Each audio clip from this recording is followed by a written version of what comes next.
एक नई नवेली दुल्हन अपने घर में आई हुई थी। हर घर में काफ़ी सारी खुशियाँ थी।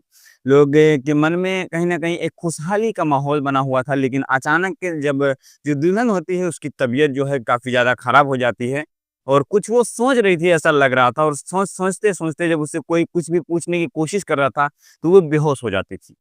अब इसी समस्या को लेकर आखिर नई नवेली दुल्हन को अचानक ऐसा क्या हो गया, क्योंकि उसके परिवार वालों को पूछा जाता है तो ऐसा कभी इससे पहले भी कुछ नहीं हुआ था उसे।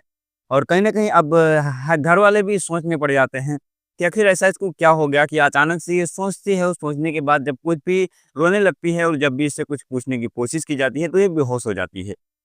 कुछ यही हाल पति का भी होता है। जो उसका पति होता है वो भी कुछ बोल नहीं रहा था। मासूम खामोश-सा कहीं कोने में बैठा हुआ रहता था। फिर जब परिवार वाले काफ़ी ज़्यादा दबाव डालते हैं, काफ़ी ज़्यादा प्रेशर डालते हैं उनके ऊपर, ये पूछने की, ये जानने की कोशिश करते हैं कि आखिर इनको हुआ क्या है? तो जो सच्चाई सामने आती है उसको सुनकर शायद आपकी रूह काँप जाएगी और आप हैरान परेशान रह जाएँगे। और ऐसी कुछ उनके साथ दरिंदगी हुई थी, जिस दरिंदगी को सुनने के बाद जब ये सोशल मीडिया में, अखबार के माध्यम से, टीवी के माध्यम से जब लोगों के बीच पहुँचती है, तो जो भी सुनते हैं इस घटना को, वो कहते हैं कि उन अपराधियों को कोई कहता है फांसी दे देना चाहिए, और कोई कहता है इसे जनता के हवाले कर देना चाहिए, इसकी फैसला जो है जनता कर देगी। आप सभी को आज की जो सच्ची घटना मैं सुनाने जा रहा हूँ, दरअसल ये सच्ची घटना है रीवा की। एमपी का एक जिला लगता है रीवा। रीवा जिले का एक थाना लगता है गुड़ थाना। गुड़ थाना को जो है, गुरथाना के पास एक पहाड़ी आता है। उस पहाड़ी पे कुछ दोस्त जो होते हैं वो घूमने के लिए गए हुए थे, और घूमते-घूमते जो है वहाँ पर वो काफ़ी ज़्यादा मौज-मस्ती, ऐसा बताया जाता है कि उनके शरीर पर कुछ कपड़े भी कम थे। यानी कि अंडरवियर वगैरह में वो वहाँ पर बैठे हुए थे। कोई लिट्टी-चोखा खा रहा था, कोई बना रहा था, कोई सिगरेट फूँक रहा था, कोई गाँजा फूँक रहा था। इसी बीच जो कपल होते हैं वो एक दिन प्लान बनाते हैं। तारीख 2021 थी। 21/2024 का दिन था, अक्टूबर का महीना था, और उस महीने में जो है वो परिवार जो होते हैं, दोनों जो कपल होते हैं, वो एक प्लान बनाते हैं। अचानक उनके मन में एक प्लान आता है कि कहीं चलो घूमने चलते हैं। पति को कोई एतराज़ नहीं था, नई बेली दुल्हन थी, वो कह देते हैं हाँ, फट से कि हाँ, चलो हम घूम के आते हैं। फिर पास ही के एक पहाड़ी पर वो दोनों घूमने के लिए जाते हैं, वहाँ पर बैठ जाते हैं, और बैठने के बाद अब वो प्यार भरी बातें कर रहे थे, अपनी शादी के दिनों की याद कर रहे थे, और वो दोनों स्कूल के टाइम से आपस में प्रेम करते थे, और ये प्रेम की बात घर तक कब पहुँच जाती है, कब शादी हो जाती है, ये समय बहुत कम बीत जाता है, बहुत सी कम समय में बीत जाता है ये पूरी कहानी। वो दोनों अपने स्कूल की टाइम की जो बातें हैं वो याद कर रहे थे, कहीं न कहीं बातें कर रहे थे। इसी बीच जो वो 4-5 लड़के थे, उनकी नज़र उन दोनों कपल के ऊपर जाती है। फिर वो उनके पास जाते हैं, अचानक उनके साथ छेड़छाड़ करना शुरू कर देते हैं। छेड़छाड़ करने के दौरान पति को बार-बार वो लोग जब भी कुछ बोलने की कोशिश कर रहा था, वो उसे मार रहे थे। इसी बीच दुल्हन को भी गुस्सा आता है, और वो ये पूछने की कोशिश करती है, उनसे झगड़ने की कोशिश करते हैं कि आखिर तुम ऐसा क्यों कर रहे हो मेरे पति को, या मुझे क्यों ऐसा प्रताड़ित कर रहे हो? ऐसा करने के बाद जब वो जो दोस्त होते हैं और उनके साथ 1-2 दोस्त आते हैं, और उसके साथ जो है कहीं न कहीं अब घटिया दुष्कर्म घटना जो है करना शुरू कर देते हैं। पति को वहाँ से दूर ले जाया जाता है, और कुछ हद तक तो पति के सामने ही उस पत्नी को लज्जत से लहज़े को शर्मसार किया जा रहा था। पति को बार-बार अलग-अलग जगहों पर छुआ जा रहा था इसकी पत्नी को। कहीं न कहीं इस एक पति के लिए ये सबसे घटिया, घिनौना जो है दृश्य हो सकता है। कोई पति अपनी पत्नी को, या अपने बहन को, या कोई भाई अपने बहन को इस तरीके से नहीं देख सकता कि उसके सामने जो है किसी बहन का या किसी उसकी पत्नी का जो है कोई उसके साथ दुष्कर्म कर रहा हो और वो देखता रह गया हो। उसके पति को जो होता है वो लोग एक पेड़ से ले जाकर दूर बाँध देते हैं। उसके बाद पत्नी जो होती है उसको कहीं और दूसरे साइड में ले जाते हैं, और 4-5 दोस्त मिलकर उसके साथ करीब घंटों दुष्कर्म करते हैं। दुष्कर्म करने के बाद वो वहाँ से फरार हो जाते हैं।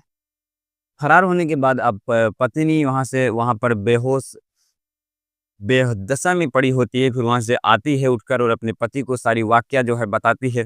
फिर वो दोनों फैसला करते हैं कि हम ये चीज़ें किसी को नहीं बताएँगे, हम दोनों के बीच अगर रहेगी तो शायद फ़ायदे में रहेंगे, क्योंकि कहीं न कहीं हम दोनों की इसमें बेइज़्ज़ती होगी, क्योंकि हम दोनों अपनी मर्ज़ी से घूमने आए थे, और किसी को भी ये चीज़ें जब बताएँगे, तो वो लोग जो है क्या सोचेंगे?